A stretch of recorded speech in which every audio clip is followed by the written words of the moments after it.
नमस्कार मित्रांनो, सोप्या शब्दात या चॅनलवर आपले हार्दिक स्वागत आहे. आज आपण R S T V the big picture मराठीमध्ये इंडियाज कोल सेक्टर रिफॉर्म्स म्हणजेच कोळसा क्षेत्रातील भारताची सुधारणा या विषयावर मराठीत चर्चा करणार आहोत. चला तर मित्रांनो सुरू करूया. या भागाचे गेस्ट म्हणजे अतिथी होते M Nagaraju, nominated authority and joint secretary, minister of coal; Shubhamay Bhattacharjee, consulting editor, business standard; Prabir Neogi, mentor, power committee FICCI; अँकर नेहमीप्रमाणे Frank Rausan Pereira. Frank sir विचारतात एम नागराजू सरांना, जे की सरकारचे प्रतिनिधी आहे. Tell us more about opening of coal sector. माफ करा मित्रांनो, तिथे कोल पाहिजे, बोल झालं आहे. Tell us more about opening of coal sector and auction process. आपण कोल सेक्टर किंवा कोळसा क्षेत्राबद्दल आणि ऑक्शन किंवा निविदा जी प्रोसेस आहे त्यावर प्रकाश टाका. तर एम नागराजू सर म्हणतात की फर्स्ट टाईम कमर्शियल यूज म्हणजे पहिल्यांदा हे कमर्शियल वापरासाठी सुरू झालेलं आहे कोल क्षेत्राचा. म्हणजे आधी नव्हता तर नाही, कमर्शियल वापर नव्हता. Law changes made in December 2019 आणि मार्च 2020मध्येच त्यालाच मंजुरी भेटली कमर्शियल यूजसाठी. आणि एंड यूज रेस्ट्रिक्शन्स म्हणजे तुम्ही शेवटी कोणत्या कारणासाठी कोल वापरता त्याबद्दलचे निर्बंध हटले मित्रांनो. परत 41 ब्लॉक्स ऑफर्ड झालेले आहेत शासनाकडून. म्हणजे 41 कोळशाच्या ज्या खाणी असतात, ब्लॉक्स असतात, त्याला ब्लॉक्स म्हणतात, तर ते सरकारकडून अलॉट झालेले आहेत. मेनली ह्या खाणी झारखंड, छत्तीसगड, मध्य प्रदेश, महाराष्ट्र आणि ओडिसा. महाराष्ट्राचा पूर्वेकडला भाग, गडचिरोली, चंद्रपूर, भंडारा या ठिकाणचा भाग. आणि बिडिंग प्रोसेस ही 2 स्टेजची असते मित्रांनो, असं एम नागराजू सर म्हणतात, जे की सरकारचे प्रतिनिधी आहेत. पहिली stage technical and financial bidding. असं नसतं मित्रांनो की कोणी गेलं, ज्याच्याजवळ पैसे असले तरीही त्याला कोल बिडिंग करता नाही येत, कारण की त्याला पहिले टेक्निकल आपली कॅपेबिलिटी सिद्ध करावी लागते. टेक्निकल कॅपेबिलिटी म्हणजे क्षमता, म्हणजे तांत्रिक क्षमता, म्हणजे की बा तुम्ही या कोळसा क्षेत्रात खूप ॲक्टिव्ह आहात, तुमच्याकडे सगळ्या मशिनरी आहेत आणि तुम्ही त्यात सक्षम आहात की तुम्ही त्याचा उपसा करू शकाल, समजा यदा कदाचित तुम्ही जिंकले तर. त्यानंतर पुढे फायनान्शियल बिडिंग असते. फायनान्शियल बिडिंग म्हणजे मग तेच प्राईस कोटेशन आणि ते देणे, आणि त्यानंतर त्यातूनही छाटून नंतर सेकंड स्टेजमध्ये जे मग ओपन ॲक्टिव्ह बिडिंग असते, त्यात तुम्ही कॉम्पीट करता, त्या कोल सेक्शनसाठी बोली लावता. तर अशी असते मित्रांनो 2 स्टेज बिडिंग. परत बीडची ड्यू डेट म्हणजे त्या आता काल, म्हणजे काल ती प्रोसेस झाली, आज प्रोग्राम झाला यावर, तर कालपासून 60 दिवस ही प्रोसेस म्हणजे ड्यू डेट राहील बीडची. यात आता रॉयल्टी मिळेल, हे बीड पॅरामीटर राहते रॉयल्टी, म्हणजे कशाच्या बेसिसवर, तर तेवढी रॉयल्टी सरकारला मिळेल त्यातून. तर त्यावर बिडिंग प्रोसिजर होते बोलीची. तर पुढे फ्रँक सर विचारतात प्रबीर नेयोगी सरांना, जे की इंडस्ट्रीचे प्रतिनिधी आहे. म्हणजे फिक्की काय? Federation of India chambers of commerce and industry. म्हणजे हा प्रेशर ग्रुप आहे मित्रांनो, जो की सरकारला त्यांच्या कामात आपले कामं म्हणून घेतो, इंडस्ट्रीचा प्रतिनिधी आहे. तर प्रबीर नेयोगी सरांना विचारतात frank sir, finally the sector is opening, what does this mean for industry. म्हणजे आता हे सेक्टर फायनली खुलं झाले आहे प्रायव्हेट क्षेत्रासाठी, खाजगी क्षेत्रासाठी. तर याचा अर्थ काय असणार? तर प्रबीर नेयोगी सर म्हणतात की पोस्ट 2014 जर्नी स्टार्टेड. 2014ला काय झालं मित्रांनो, तर 2009 ते 2013मध्ये कोलगेट स्कॅम झाला होता आपल्या इथे. म्हणजे कोल अलॉकेशन ज्या कोळशाचा खाणी वाटण्यात आला त्यात खूप पारदर्शकता नव्हती. त्यामुळे कॅगच्या मते नियंत्रक व महालेखापाल, ज्यालाच कंट्रोलर अँड ऑडिटर जनरल म्हणतात, त्यांच्यामध्ये 1,76,000 कोटीचं भारताला नुकसान झालं. तर 2014मध्ये सुप्रीम कोर्टाने सगळ्या कोळशाच्या खाणी रद्द केलं आणि परत त्याचं आवंटन करण्यासाठी परवानगी दिली. तर 2015पासून हा प्रोसेस चालू झाली मित्रांनो, आणि शेवटी आता 2020मध्ये कमर्शियल मायनिंगसाठी परमिशन भेटली आणि एंड यूज रेस्ट्रिक्शन्स हटलेले आहेत. याचा स्कोप ऑफ युसेज पुष्कळ आहे मित्रांनो. आपण एक आयरनी सांगतात सुरुवातीलाच की आपण सेकंड कोल इम्पोर्टर आहोत, पण आपल्याकडे चौथे सगळ्यात जास्त रिझर्व्स आहे, म्हणजे साठे आहे कोळशाचे, जगातील चौथ्या नंबरचा देश आहे आपण साठ्याच्या बाबतीत, आणि दुसऱ्या नंबरचा प्रोड्युसर आहे मित्रांनो. तरी पण आपण दुसऱ्या नंबरचे इम्पोर्टर पण आहोत. बघा मित्रांनो, आपल्या इथे कॅपॅसिटी आपण किती अंडर युटिलाइज करत होतो. तर पुढे प्रबीर नियोगी सर म्हणतात, एक कोल एक्सचेंज त्यांनी सजेस्ट केला की असायला हवं. कोल एक्सचेंज म्हणजे एक ऑनलाईन पोर्टर. आता कसे शेअर मार्केट आहे, त्याच्यात आपण शेअर्स परचेस करतो आणि विकत घेतो किंवा सेल करतो, तसंच एक कोल एक्सचेंज असायला पाहिजे. म्हणजे कोल हे ऑनलाईन विकत घेता येईल, मग त्याची डिलिव्हरीच्या नंतर बघता येईल. एक फ्युचर मार्केट असते, एक स्पॉट मार्केट असते. तर स्पॉट मार्केटमध्ये ऑनलाईन ते त्याच्यावर बिडिंग करता येईल कोणाला, आणि ते विकत घेता येईल आणि ते सेंड करता येईल. ते पारदर्शकता राहते मित्रांनो. त्यामुळे कोल एक्सचेंज सजेस्ट केला आहे प्रवीण नियोगी सरांनी. पुढे फ्रँक सर शुभम भट्टाचार्य सरांना विचारतात, जे की पत्रकार आहेत बिझनेस स्टँडर्डचे, की what kind of reforms taken since Coalgate and how we came to this course. आत्ता मी सांगितलं तुम्हाला मित्रांनो, कोलगेट झालं होतं. कोलगेट म्हणजे हा स्कॅम आहे, Indian coal allocation scam, Coalgate allocation scam. तर 2009 ते 2013च्या दरम्यान हा स्कॅम झाला होता. तर यानंतर कोणते कोणते रिफॉर्म्स किंवा सुधारणा करण्यात आल्या आणि आपण ह्या स्टेजपर्यंत म्हणजे कमर्शियलायझेशनपर्यंत कसं पोहोचलो. तर शुभमोय भट्टाचार्य सर म्हणतात की सेकंड लार्जेस्ट प्रोड्युसर आहोत आपण, तरी आपल्याला डिमांड खूप आहे. पण यात काय झालं, आता 2000 समजा ही प्रोसेस अडकलेलीच आहे. 2013-12मध्ये हा उघडकीस आला घोटाळा. सुप्रीम कोर्टाने 2014मध्ये स्टे लावला. तोपासून तर 2020पर्यंत खूप डिले झाला आहे यात. त्यामुळे इंडस्ट्री काय झाली, आता कोलची ज्यांना इम्पोर्ट करता येत त्यांनी इम्पोर्ट केलं, पण ज्यांना नाही करता येत ते इतर अल्टरनेटिव्हवर इंडस्ट्री शिफ्ट झाली. आता तुम्हाला माहिती आहे मित्रांनो, सगळ्या गोष्टीचा इनपुट हा एनर्जी लागते प्रत्येक गोष्टीला क्रिएट करायला. त्या पाव म्हणजे आपण ब्रेडचा जो पाव खातो त्याला पण एनर्जी, इंधन लागते मित्रांनो. तर असंच मोठमोठ्या स्टील इंडस्ट्री झालं, मोठमोठे ॲल्युमिनियम इंडस्ट्री झालं, त्यांचे फर्नेस जाळण्यासाठी कोलची आवश्यकता आहे मित्रांनो. आणि अजूनही आपण किती म्हटलं तरी अजून काही काळ आपल्याला कोलवरच निर्भर राहणे आहे. भलेही ते प्रदूषण करते, पण आपला खूप सारा भाग हा कोल एनर्जीवर आहे. जोपर्यंत आपण इन्फ्रास्ट्रक्चर क्रिएट नाही करत रिन्युएबल एनर्जीसाठी, तोपर्यंत आपल्याला कोलवरच डिपेंड राहणे आहे. आपल्याकडे साठे पण आहे. आणि खास करून ह्या पॅन्डेमिकच्या काळात तर लवकर उभारी येण्यासाठी अर्थव्यवस्थेला कोलचा जास्तीत जास्त वापर व्हावा. याला नक्कीच पर्यावरणाची किनार आहे मित्रांनो, पण ते सांभाळून जर करता आला तर आपल्याला पहिले अर्थव्यवस्था उभी करून नंतर ती सस्टेनेबल वेळी पुढे नेता येईल. तर इंडस्ट्री शिफ्ट झाली मित्रांनो गॅस आणि अदर अल्टरनेटिव्हवर. त्यामुळे थोडं नुकसान झालं. हा डिले खूप आहे, पण ठीक आहे, आले आता. लेट कम बट बेस्ट कम. म्हणजे आता याच्या पुढे त्यांना लवकर क्विक ॲक्शन घेऊन आपल्याला पुढे जावं लागेल मित्रांनो. पुढे फ्रँक सर विचारतात एम नागराजू सरांना, जे की सरकारकडून सरकारनियुक्त प्रतिनिधी आहेत. तर त्याबद्दल रिॲक्शन विचारतात, जे शुभमोय भट्टाचार्य सरांनी म्हटलेलं आहे की आपण डिले झालो. तर आणि पुढे त्यांना विचारतात की what amount government expecting and impact of economy. म्हणजे सरकार किती याच्यातून महसूल गोळा करण्याच्या विचारात आहे आणि याचा अर्थव्यवस्थेवर काय परिणाम राहील. तर पहिले रिॲक्शन देतात ते शुभमोय भट्टाचार्य सरांच्या उत्तरावर, की we our self created artificial shortages. म्हणजे आपल्याकडे चौथे सगळ्यात जास्त साठे असताना कोळशाचे आपल्याला इम्पोर्ट करावा लागला मित्रांनो. आपल्याला कोल इम्पोर्टिंग कंट्रीज माहीत आहे, चीन फर्स्ट नंबरवर आहे प्रोड्युसर. त्यानंतर आपण ऑस्ट्रेलिया वगैरेमधून कोल आपण इम्पोर्ट करत असतो. तर आपल्या इथे कोळसा असताना पण ती काढण्याची सुविधा नसताना, कारण की आपल्या इथे या लेजिस्लेशनच्या आधी मोनोपॉली होती. मोनोपॉली म्हणजे एकाधिकारशाही होती. कोणाची? कोल इंडिया लिमिटेडची, जे की गव्हर्नमेंटची संस्था आहे, PSU म्हणतात त्याला. तर त्यामुळे त्यांची तेवढी कॅपॅसिटी नव्हती. एक तर सरकारी कारभार म्हणजे सरकारी काम 12 महिने थांब असं काम राहते आपल्याकडे. त्यामुळे त्याची ती पूर्तता नव्हती करू शकत याची इंडस्ट्रीची. त्यामुळे आपल्याला इम्पोर्ट करावं लागलं. परत इम्पोर्ट सर्च पण झाला. 247 मिलियन टन आपण इम्पोर्ट केला 31 मार्च 2020च्या आकड्यापर्यंत आहे. यात आपला 1.5 लाख कोटी रुपये खर्च झाला मित्रांनो. आता 1.5 लाख कोटी रुपये खर्च झाला म्हणजे आपल्याला याचं पेमेंट तर रुपये करता नसेल आलं, डॉलरमध्ये करावं लागलं असेल. त्याच्यामुळे आपली परकीय गंगाजळी जी आहे फॉरेक्स रिझर्व, त्यात थोडं खंड पडला, म्हणजे कमी झाले ते. आता कम्पिटेटिव्ह मॅन्युफॅक्चरिंग राहील. कमर्शियल सेक्टर आलं तर ते कॉस्ट कमीत कमी किती ठेवता येईल त्याचा विचार करेल. आणि यातून रेव्हेन्यू, यात एम नागराजू सर म्हणतात, पुढे प्रश्नाचं उत्तर देतात की गव्हर्नमेंट किती एक्सपेक्ट करता रेव्हेन्यू. तर 33 ते 35 हजार कोटीची यात इन्व्हेस्टमेंटच लागेल. परत 5 ते 7 वर्ष द्यावे लागेल फुल त्याचं आउटपुट निघायला. कारण की कोणाचे काही इन्फ्रास्ट्रक्चर तिथे बिल्डअप करावं लागतात, इनर मायनिंग राहतात, ओपन मायनिंग राहतात, ते बघून.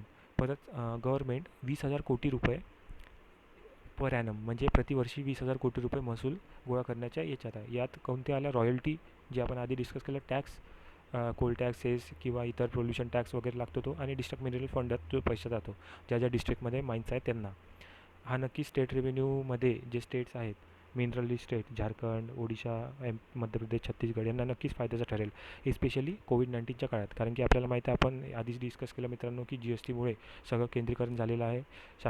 केंद्र शासनाच्या हाती आहे सगळं टॅक्स लावणं, राज्य सरकारच्या हाती एक तर दारूवर कर लावणं, पेट्रोलियम टॅक्स वाढवणं आणि इलेक्ट्रिसिटी पण आता ते पण जास्त वाढवू नाही शकत, पेट्रोलवर तर लावूनच राहिलो. पेट्रोल मित्रांनो आपल्याला ओरिजिनल किंमत त्याची अर्ध्यापेक्षा कमी आहे, पण त्या टॅक्स लागून लागून 50%च्या वर टॅक्स लागून ते इथपर्यंत पोहोचतं. असो, पुढे सर म्हणतात की 6 ते 7 कोल ब्लॉक्स जे आहे 41मधून, ते ऑल परमिशन त्याच्याच आहे.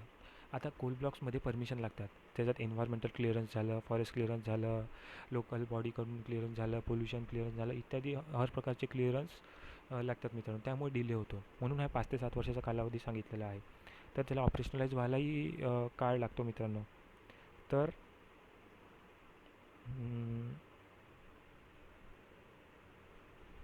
एक मिनिट मित्रांनो. तर 6 ते 7 कोल ब्लॉक्सची ऑलरेडी परमिशन पूर्ण तयार आहे, म्हणजे तिथे जाऊन काम सुरू करणे आहे. ते काम ते कमीत कमी 6 ते 7 महिन्यात ते इन्फ्रास्ट्रक्चर लावून काम सरळ कोळसा काढणं सुरू करू शकतात, असं आहे मित्रांनो. रेडी टू स्टार्टवालं काम आहे. त्यातले 41पैकी 29 कोल ब्लॉक्सला जिओलॉजिकल रिपोर्ट्स वगैरे सगळे भेटलेले आहे, म्हणजे तिथे काय कसं करावं लागतं तो सगळा प्लॅन रेडी आहे, आणि तो कंपनीला हँडओव्हर करून सरळ आपण आउटपुट सुरू करू शकतो. अशा पद्धतीची सध्या सुविधा आहे. पुढे फ्रँक सर विचारतात प्रवीण नेवगी सरांना, जे की फिक्की किंवा इंडस्ट्रीचे प्रतिनिधी आहे. From an importer can we now become a exporter, म्हणजे आता आपण आयात होतो, तर आपण काय आता निर्यातदार बनू शकतो ह्या कमर्शियलायझेशनमुळे. तर त्यांनी गुड ॲस्पेक्ट सांगितले ह्या डिसिजनचे, की रेडी माइन्स क्लिअरन्स आहेत पुष्कळ याच्यात, म्हणजे 6 ते 7 सांगितलं की आत्ताच पूर्ण ऑल क्लिअरन्स आहे. बाकी 29 माइन्समध्ये जिओलॉजिकल रिपोर्ट्स आलेले आहेत. एन्व्हायरमेंटल क्लिअरन्स, फॉरेस्ट क्लिअरन्स अशा खूप साऱ्या माइन्समध्ये आहेत. आता ते उरलेल्या क्लिअरन्स लवकरात लवकर करणे आहे. आता हे इंडस्ट्रीवर डिपेंड आहे की आता ते किती लवकर सुरू करतात. 31/3/2020पर्यंत 247 मिलियन टन इम्पोर्ट केलेला आहे आपण. तर हे आपल्याला इम्पोर्ट डिपेंडन्सी लवकरात लवकर कमी करणे, आपली परकीय गंगाजळी पण कमी होते, आपण आत्मनिर्भर पण बनतो. टार्गेट आहे आपलं 225 मिलियन टन एका वर्षात. आणि आपले रिझर्व्स किती आहेत, तर रिझर्व्स आहे 17 बिलियन टनचे आपल्याकडे रिझर्व्स, म्हणजे साठे आहे कोळशाचे. त्याचं आपल्याला काढायचं आहे 200 मिलियन टन पर इयर, याचं टार्गेट ठेवलेलं आहे. तर ते अचीव करायचं आहे, तेव्हा कुठे आपण हे will help in self Reliance restrict import. आता सेल्फ रिलायन्स जसं आत्मनिर्भरचा नारा आपल्या प्रधानमंत्री मोदीजींनी दिला आहे, तसेच रेस्ट्रिक्ट इम्पोर्ट पण रेस्ट्रिक्ट होईल, सबस्टिट्यूट होईल त्याला. आणि करंट अकाउंट डेफिसिट CAD, म्हणजे जी वित्तीय तूट आहे ती पण भरून निघेल. परत प्रवीण नेवगी सरांनी म्हटलेलं आहे की कोल इव्हॅक्युएशन इन्फ्रास्ट्रक्चर. आता कोल इव्हॅक्युएशन इन्फ्रास्ट्रक्चर म्हणजे आता खणून तर ठेवलं तिथं, कोळसा तर काढला, पण तो न्यायचा कसा, तर तिथपर्यंत रेल्वे रूट जातात. तर रेल्वे रूट तिथपर्यंत नेणे आणि तिथून कोळसा वापस आणणे, तर यासाठी रेल्वेचं पण सहकार्य लागेल, इतर मिनिस्ट्रीचं पण सहकार्य लागेल, ते पण मिळालं पाहिजे. पुढे फ्रँक सर विचारतात की impact on steel and other industry, म्हणजे आता कोळसा तर कमर्शियलाइज झाला, प्रत्येक गोष्टीला कोळशाचं किंवा एनर्जीचं इनपुट लागते, आणि मेनली ते कोळसा आहे सध्या तरी. तर त्याचा इतर इंडस्ट्रीवर इम्पॅक्ट काय होणार, तर कॅस्केडिंग बेनिफिशियल इफेक्ट, म्हणजे एक राऊंड इफेक्ट होतो, म्हणजे डॉमिनो इफेक्ट. आता समजा एक डॉमिनो पाडलं तर ते असं एका याने सरसर पडत जाते. तसंच आता कोल इंडस्ट्री समजा कमर्शियलाइज झाली, तर सस्त्यात कोल भेटला तर इम्पोर्ट कमी होईल, आणि त्याच्यापेक्षा इम्पोर्टच्या भावात कमी भेटला तर त्याची लागत कमी होईल, आणि प्रोडक्ट हे कमी किमतीचं राहील, त्यामुळे नक्कीच इंडस्ट्रीला फायदा होईल.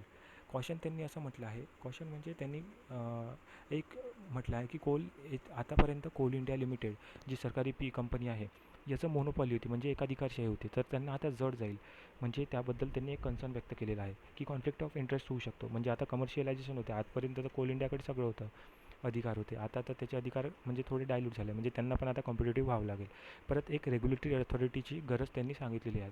रेग्युलेटरी अथॉरिटी म्हणजे कशी, तर आता जसं आपण शेअर स्टॉक मार्केटमध्ये हे करतो, इन्व्हेस्ट करतो, तर तिथे कशी सेबी आहे, security exchange board of India, तर ते सगळं नियंत्रण ठेवते, कोण काही स्कॅम करतं का नाही, हे करतं का नाही, ते करतं नाही, तर तशी एक रेग्युलेटरी अथॉरिटी त्यांनी सजेस्ट केली आहे. पुढे फ्रँक सर विचारतात नागराजू सरांना, जे की गव्हर्नमेंटचे प्रतिनिधी आहेत, की कोल इंडिया अ मोनोपॉली. त्यांनी आधीच्या क्वेश्चनहून हा क्वेश्चन पुढे गेला आहे. Coal India a monopoly, best way out of this, म्हणजे काय राहील याच्यापुढे. तर त्यांनी सगळ्या एका 4 कन्सर्नचा ॲड्रेस केला आहे त्यांनी. पहिला कोल एक्सचेंजचे सल्ला दिला होता आपल्या प्रवीण नेवगी सरांनी, जे की इंडस्ट्रीचे प्रतिनिधी आहे. तर त्या म्हणतात की मिनिस्ट्री याच्यावर काम चालू आहे आणि लवकरच तो कोल एक्सचेंज निघेल. परत कॉन्फ्लिक्ट ऑफ इंटरेस्टचा मुद्दा काढला होता या आधीच्या क्वेश्चनमध्ये, की interest of coal India Shubhamoy Bhattacharya सरांची. तर त्यावर म्हणतात की ॲडिशनल रिस्पॉन्सिबिलिटी कोल कंट्रोलरला दिली आहे. आधीच एक कोल कंट्रोलर आहे मित्रांनो, त्याला ॲडिशनल रिस्पॉन्सिबिलिटी दिलेली आहे आपण. परत कोल इव्हॅक्युएशनसाठी त्यावर प्रश्नाचं उत्तर दिलं. कोल इव्हॅक्युएशनसाठी आधीच रेल्वेवर खूप स्ट्रेस आहे मित्रांनो, रेल्वेवर. परत हाय चार्जेस, म्हणजे रेल्वे खूप हाय चार्ज करते. आता तुम्हाला हाय चार्ज म्हणजे एकदम तुम्हाला सोपं, एक मिनिट मित्रांनो. हाय चार्ज म्हणजे कसा, तर रेल्वे काय करते, जे आपण पॅसेंजर समजा ट्रेननी गेलो, तर आपल्याला माहिती आहे की त्या तिकीटमध्ये कित्येक वर्षापासून वाढ झालेली नाही. तर हे सस्टेन कसं रेल्वे मॉडेल, त्याच्यावर लिहून पण राहते की 57%च आपली कॉस्ट रिकवर होत आहे वगैरे वगैरे, जे काही पर्सेंटेज लिहून राहते. तर हे काय करते, क्रॉस सबसिडायझेशन करते. म्हणजे जो पैसा आपण जनतेकडून तर नाही वसूल करू शकत, कारण की गव्हर्नमेंटचं काम आहे, इतर जनता नाराज झाली तर इलेक्शन वगैरेचा पॉईंट ऑफ व्ह्यू राहते. पण ठीक आहे, जनतेकडून नाही काढू शकत, तर मग तो आपण इंडस्ट्रीकडून काढू. जे मालवाहू गाड्या राहतात ना रेल्वेच्या, त्यातून तो पैसा काढला जातो. तर त्याच्यात हे कोल इंडियाही आले, तर मग हे तिकडून हाय चार्जेस वसूल करतात आणि इकडे पैसे कमी लावतात. त्यामुळे रेल्वेकडून पण हाय चार्जेस आहे. आता ते पण आता निगोशिएट करावं लागेल, कारण की नवीन इंडस्ट्री आहे, लवकर अर्थव्यवस्थेला उभारी द्यावं लागेल. तर क्रॉस सबसिडायझेशनचा हा जो विषय आहे तो पण बघावा लागेल. परत कोल इंडिया लिमिटेड, त्यांचा रोल काही डायल्यूट नाही होऊ शकत, कारण की कोल इंडिया लिमिटेड खूप मोठी कंपनी आहे मित्रांनो. पण विल बी हेल्पफुल, म्हणजे त्यांना पण प्रोडक्टिव्हिटी इन्क्रीज करण्यात मदत होईल. आता कमर्शियल प्लेयर्स आल्यावर त्यांना पण आपल्याला तग धरून राहण्यासाठी त्यांना पण कॉम्पिटिटिव्ह व्हावंच लागेल कोल इंडियाला. त्यांच्याकडे काही पर्याय नाही. पुढे बेस्ट वे फॉरवर्ड विचारतात प्रवीण नियोगी सरांना, फ्रँक सर. तर ते म्हणतात की फिक्स कॉस्ट रेजिम होती आधी, म्हणजे एक गठ्ठा पैसा देऊन द्यायचा आणि तू कोल ब्लॉक्स घे बघून तू कर. तर आता ते रेव्हेन्यू शेअरिंग मॉडेल केलं आहे. जसं की आपण आधी पण पाहिलं की कशात पाहिलं आपण, ॲडजस्टेड ग्रॉस रेव्हेन्यू, जे की टेलिकॉम सेक्टरमध्ये होतं. जे स्पेक्ट्रम घेतो आपण त्याच्यासाठी एक गठ्ठा देण्यापेक्षा त्याच्यात मग रेव्हेन्यू शेअरिंग मॉडेल, तुमचा जो रेव्हेन्यू महसूल येईल त्यावरूनच वाद तिकडे निर्माण झाला होता. त्यावर पण आपण आधी चर्चा केली होती. तर इथे पण तसंच, आता कोलमध्ये जे तुमचा रेव्हेन्यू येईल त्यावरून आपण शेअर मॉडेल करून हे करू. PL कम एल ऑप्शन ग्लोबल प्रॅक्टिस, म्हणजे आपण एक ग्लोबल प्रॅक्टिस आपण केलेली आहे. पहिले आपण अलॉकेट करून देत होतो कोल, आता प्रॉस्पेक्टिंग लायसन्स कम मायनिंग लीज, याला PL कम ML ऑप्शन म्हणतात. ही खूप ग्लोबल प्रॅक्टिस आहे, म्हणजे त्यात मायनिंग लीज वगैरे नंतर मी ते प्रॉस्पेक्टिंग लायसन्स वगैरे घ्यावं लागते. तर असं सांगितलेलं आहे मित्रांनो.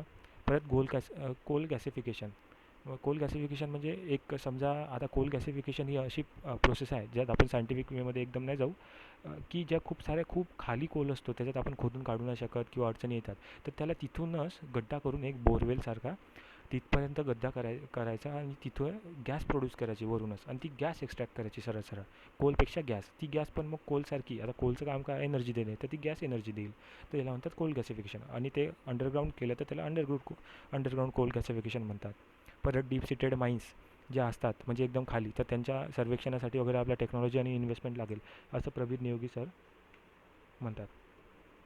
पुढे आपण विचार करू शकतो की जे खाणीत ट्रक वगैरे पाहिले असेल तुम्ही, खूप सारे मोठमोठाले एकदम मोठ्या चक्क्याचे ट्रक असतात, खूप हेवी ड्युटी, तर ते डिझेलवर चालतात, त्यांनी पोल्युशन वाढू शकते. त्याच्यामुळे तिथे आपण इलेक्ट्रिक व्हेकलचे ट्रक आणू शकतो का, तर त्याबद्दल विचार व्हायला हवा. किंवा कन्व्हेअर बेल्ट म्हणजे आपण तुम्ही बघितलं असेल मित्रांनो की ते एअरपोर्टवर वगैरे आपण पाहतो की त्याच्यावर बॅगेज ते असं फिरत राहते त्या बेल्टवर, त्या याच्यावर सरफेसवर, त्याला कन्व्हेअर बेल्ट म्हणू शकतो आपण. तर त्याच्यावर टाकलं म्हणजे कोळसा तो जात राहील आणि ते नक्कीच इलेक्ट्रिसिटीवर चाललं पाहिजे, त्यामुळे प्रदूषण कमी होईल. पुढे कन्क्लुडिंग रिमार्क्स विचारतात शुभमोय भट्टाचार्य सरांना. तर ते म्हणतात की coal controllers does not have mandate and powers to be a regulator, म्हणजे कोल कंट्रोलर सक्षम नाही आहे तेवढा, त्यामुळे आपल्याला एक वेगळा कंट्रोलर हवा, आणि सेबीसारखा, असं त्यांचा एक कन्सर्न आहे. पुढे एम नागराजू सरांना एक ॲड करायचं होतं. त्यानंतर ते म्हणतात की नॅशनल कोल इंडेक्स आपण काढलेला आहे, त्यामुळे जे CILची म्हणजे नॅशनल कोल इंडेक्स कशासाठी, तर कोलची प्राईस डिसाईड करायसाठी. त्याच्यात CILची जी नोटिफाईड, म्हणजे कोल इंडिया जी नोटिफाय करेल प्राईस, ती ऑप्शन प्राईस कोलची आणि इम्पोर्ट प्राईस, या तिघांचं ॲग्रिगेट करून एक प्राईस तयार होईल आणि ती त्या इंडेक्सवर राहील, असं एम नागराजू सर म्हणतात मित्रांनो. तर ही चर्चा इथेच थांबवू मित्रांनो. हा व्हिडिओ कसा वाटला हे नक्की कळवा. काही शंका किंवा सल्ला असल्यास कमेंट सेक्शनमध्ये कळवा, आणि थोडा प्रतिसाद वाढवा मित्रांनो, त्यामुळे मला थोडं आणि आम्हाला प्रोत्साहन मिळेल आणि आम्ही ही सिरीज कंटिन्यू करू शकू. धन्यवाद.